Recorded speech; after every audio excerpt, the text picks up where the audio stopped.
this is the real tea. Like, this is the real truth. I need to talk about this. So, number one, you won't probably orgasm until like 3 to 6 months. Everybody's different. Me, I took a whole 6 months for me to have my first orgasm. So that was a lot. The second thing I wrote was that people sugarcoat not wearing pads. Like, oh, because I asked a bunch of girls, oh, you still wear pads? And they'd be like, no. I'd be like, how is that possible? I still wear pads. Like, if I'm walking from here to like the store or from here to like blocks away, I have to wear pads because there's something that's gonna come out and it's gonna be on your panties if you don't wear pads. That's why I feel like it's important to wear pads every day. But some girls say that they don't wear pads, but I find that kind of funny. Like, I don't know if they trying to sugarcoat it like, oh yes, it's perfect, nothing comes out of my vagina. I'm a year and 1 month and stuff still, I mean, well, not stuff, but the lubrication when I'm dilating still comes out of me. So how do you not wear pads? So that's like kind of confusing. I feel like they be lying, but I don't know. Then, okay, and you're more than likely to have sensation on your clitoris if you're uncircumcised prior to surgery. Like me, I was uncircumcised, but it wasn't like a lot of skin. It was like, you know, regular, like the way it looked. Anyway, ew, why am I talking about that? But I still had a lot of sensation after surgery. Like my clitoris, I could feel it. It feels good. So you're more than likely to have sensation rather than when you're circumcised. So just know that. So is it 50-50% that you might grow hair in your vagina if you do not get electrolysis?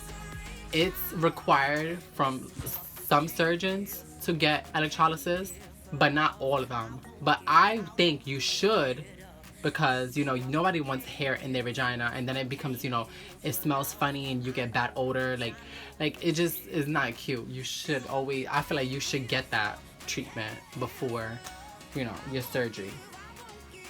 If you're skinnier, you're more than likely to have trouble sitting down. If you're skinnier like me, I'm very petite, like look at my waist.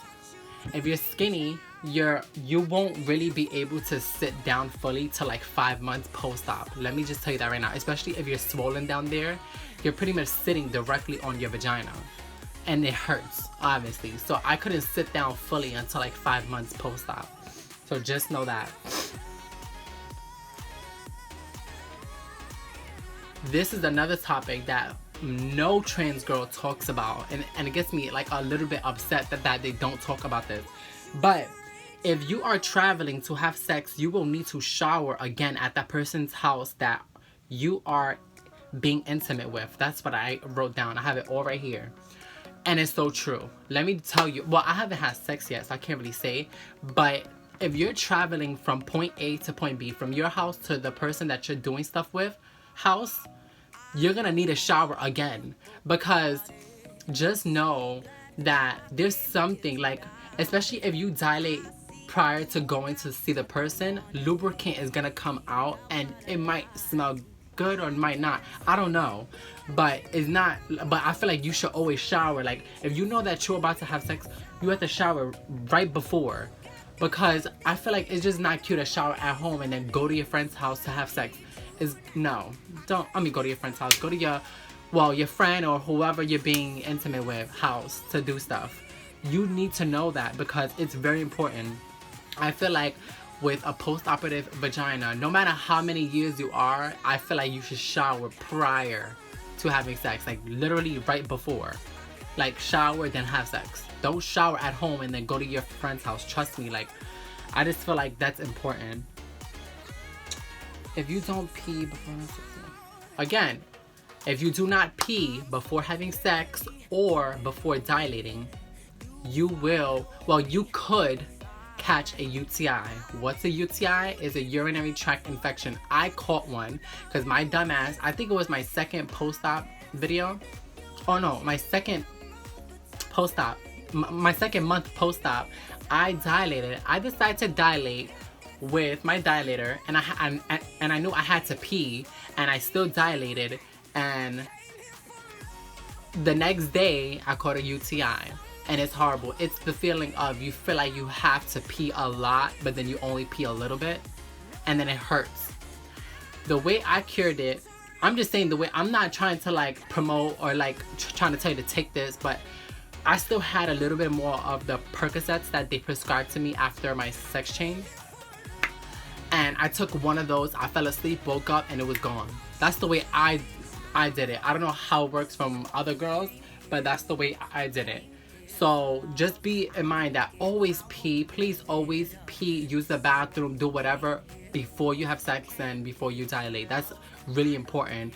And it gets me mad that people don't really talk about all this stuff that I just finished talking about. Like, it gets me mad, like about not wearing pads. Oh, I don't have to wear them no more. That's a lie, because when you dilate, lubricant still comes out, and you know, you still go through discharge a little bit sometimes. Everybody's different, I know that, but I just feel like people are lying when they say that they don't use pads at all, period. That's a lie.